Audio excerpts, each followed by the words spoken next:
வணக்கம். இது Tamil dialogue 2.0 Bigg Boss season 9ல இந்த வாரம் விஜேஎஸ் இதை கன்ஃபார்மாக அட்ரஸ் பண்ணியே ஆகணும் அப்படின்னு சொல்லிட்டு சில லிஸ்ட் வச்சுருப்போம். எப்போவுமே வச்சுருப்போம். ஆனால் அவர் பண்ணுவார், லைட்டாக பண்ணுருவார், பண்ணாமல் போயிடுவார். அப்படி இதுவரை பண்ணாத ஒரு முக்கியமான விஷயம்ங்க இது. ஜஸ்ட் லைக் தட் கடந்து போக முடியாது. ரெட் கார்டே கொடுத்துருக்கணும் ஒரு 3 பேருக்கு. இல்லை அந்த 3 பேரில் முக்கியமானவனா ஒருத்தர் இருக்கான்ல, அவனுக்கு கொடுத்துருக்கணும். ஆனால் கொடுக்கல. ஜஸ்ட்டு ஒரு வார்னிங், அதுவும் படாமல் ஒன்று பண்ணிட்டு போயிட்டாரு. டைம் இருந்தால் அதை பற்றியும் தனியாக பேசுவோம். அதுக்குள்ளே என்ன பாலிடிக்ஸ் இருக்குது அப்படின்னு சொல்லிட்டு. சரி, அது கூட விட்டுருங்க, அது வேற. இங்கே ஒரு அலிகேஷன், ஒரு ஃபேக் அலிகேஷனை ஃபேக் அலிகேஷன் ஏன் சொல்கிறோன்னா, நம்ம தான் ஓப்பனாக பார்த்துட்டுமே. ஸோ ஒரு ஃபேக் அலிகேஷனை ரொம்ப தைரியமாக இத்தனை கேமரா இருக்கும்போது இப்படிப்பட்ட ஒரு ஷோவில் கெமி வைக்கிறாங்க. இப்போ ஆல்ரெடி எல்லாரும் கூடி பேசிகிட்டு இருக்கிறாங்க, ஒரு பஞ்சாயத்தை பற்றி டிஸ்கஸ் பண்ணிட்டு இருக்கிறாங்க. அங்கே பார்த்தீங்கன்னா திடீர்னு அது திவாகர் வெர்சஸ் கெமி அப்படின்னு வருது. கெமி அந்த பக்கம் எதிரில் உட்காண்ட்ருந்தவங்க சட்டுன்னு எழுந்து திவாகர் உட்காண்டே இருக்கிறாரு. அவர் முன்னாடி நிற்கிறாங்க. நின்றுட்டு என் கண்ணை பார்த்து பேசு, என் கண்ணை பார்த்து பேசு, என் வயிறை பார்க்குறியா, என் வயிறை பார்க்குறியா, என் வயிறை பார்க்குறியா அப்படின்றாங்க. உட்காந்துட்டு இருக்கிறவர் ஒரு ஹைட்டில் இருப்பார். அவர் முன்னாடி நின்னாங்கன்னா இவங்க ஒரு ஹைட்டில் இருப்பாங்க. இப்போ அந்த இடுப்பளவுக்கு தான் அவர் தலை மேட்ச் ஆகுது அப்படிங்கிறதுனால ஒன்று நீங்கள் எழுந்து பேசணும் அவர் அப்படின்னா எழுந்துருங்க பேசலாம் அப்படின்லாம், இல்லை நீங்கள் உட்காந்து பேசணும், இல்லை அதை பற்றிலாம் இல்லாமல் டாபிக் என்னவோ அதை மட்டும் பேசணும். இது எதுவுமே இல்லாமல் இவங்களா வாண்டடாக நின்றுக்கிட்டு அவர் முன்னாடி என் வயிற்றை பார்த்து பேசுறியா, என் கண்ணை பார்த்து பேச மாட்டியா, வயிற்றை பார்த்து பேசுகிறாரு, வயிற்றை பார்த்து பேசுகிறாரு, வயிற்றை பார்த்து பேசுகிறாருன்னு அங்கே இருக்கிறவங்ககிட்டலாம் சொல்லுங்கிறாங்க. அப்புறம் அவர் ஏஞ்சிக்கிறாரு, நான் கிளம்புறேன் அப்படின்னு சொல்லிட்டு போகிறாரு. இப்படி போனால் அங்கே நிற்கிறாங்க. சரி, இந்த பக்கம் விலகி வரலான்னு பார்த்தா இப்படி நிற்கிறாங்க. எந்த பக்கம் போனாலும் பார்த்தீங்கன்னா அணை கட்டுறாங்க. அவருமா தள்ளுமா, உங்கள்கிட்ட பேச முடியாதுமா, பேச வெறுப்பில்லம்மா அப்படின்னு சொல்லிட்டு அவர் இப்படி தள்ளிட்டு போனால், அதாவது விலக்கி விட்டு போனால் மேலே கை வச்சு தள்ளுறாரு, என்ன தள்ளுறாரு, என்ன தள்ளுறாரு, என்ன தள்ளுறாரு அப்படின்ட்டு இருக்கிறாங்க. என்ன பண்ணும் அவர்? அங்கேயே நிற்கணுமா? சங்கீத ஸ்வரங்கள் அப்படின்னு சொல்லிட்டு பாட்டில் 2 பேர் நிற்பாங்கல்ல, அப்படியே நிற்கணுமா? நீங்கள் நிற்கிறவரே அவர் போகக்கூடாதா? உங்களோட பேச விருப்பம் இல்லை அப்படின்னு சொல்லிட்டு போகிறாரு. உங்கள் முகத்தை பார்க்க விருப்பம் இல்லை, உங்களோட பேச விருப்பம் இல்லைன்னு சொல்லிட்டு அவர் திரும்பிக்கிறாரு. திரும்பினவரை பார்த்து என் வயிற்றை பார்த்து பேசுகிறாரு, என் வயிற்றை பார்த்து பேசுகிறாரு அப்படின்றீங்க. இந்த பக்கம் பார்த்தீங்கன்னா என்னை தள்ளி விட்டு போகிறாரு, என்னை தள்ளி விட்டு போகிறாரு, தள்ளி விட்டு போகிறாருன்றீங்க. இது பார்க்க அப்பட்டமாக தெரியுது. இப்படி ஒரு கம்ப்ளைண்ட் யாருமே வைக்க மாட்டாங்கல்ல. ஏன்னா இவ்வளோ ஒரு ஒஸ்ட்டாக இருக்கிறாங்க இவங்க, அப்படி திருப்புறாங்க ஒரு விஷயத்த அப்படின்னு சொல்லிட்டு ரொம்ப அப்பட்டமாக தெரியுது. இது சீரியஸான விஷயமும் தானே.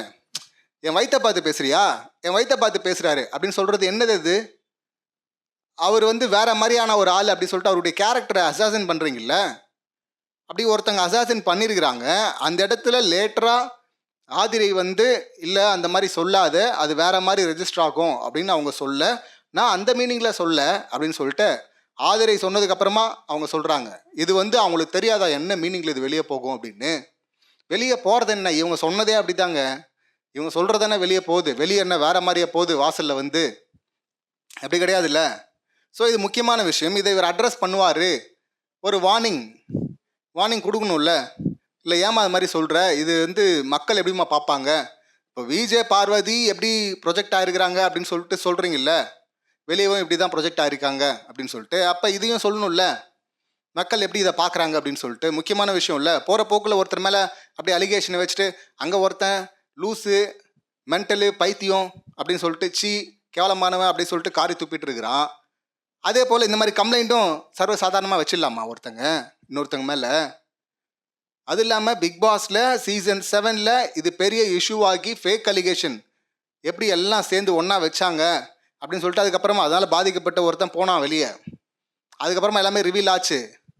ஆனால் அவனுக்கான நியாயம் கிடைக்கவே இல்லை.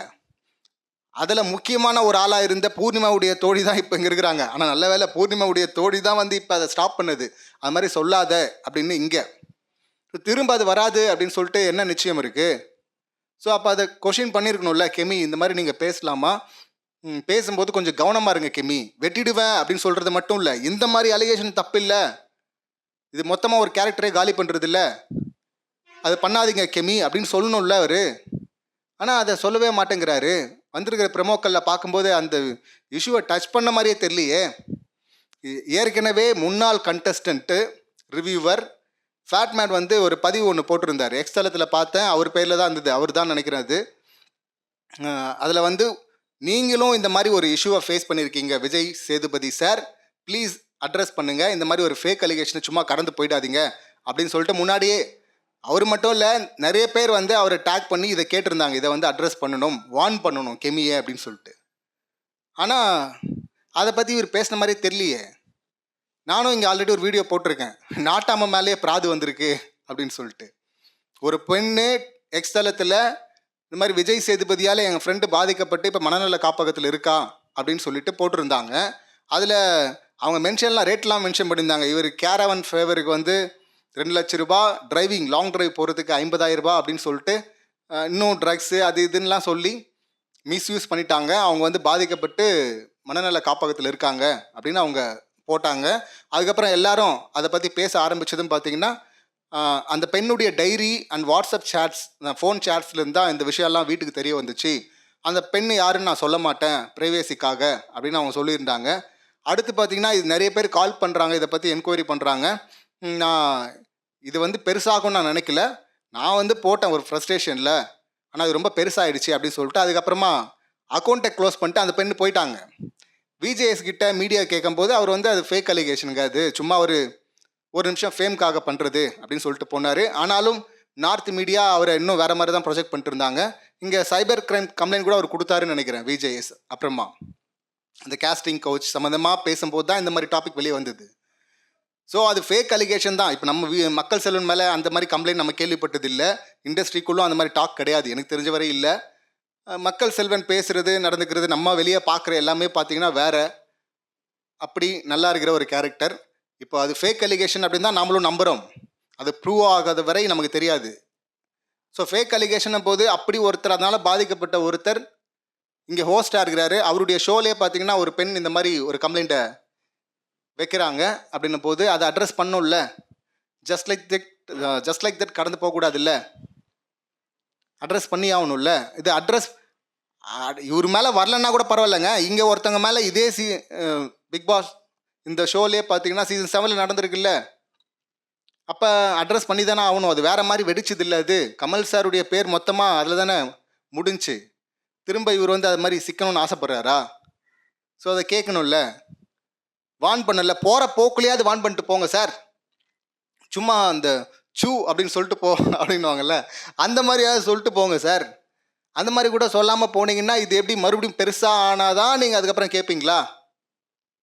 இங்கே ஸ்டார்டிங்லேயே இதை கட் பண்ண மாட்டிங்களா?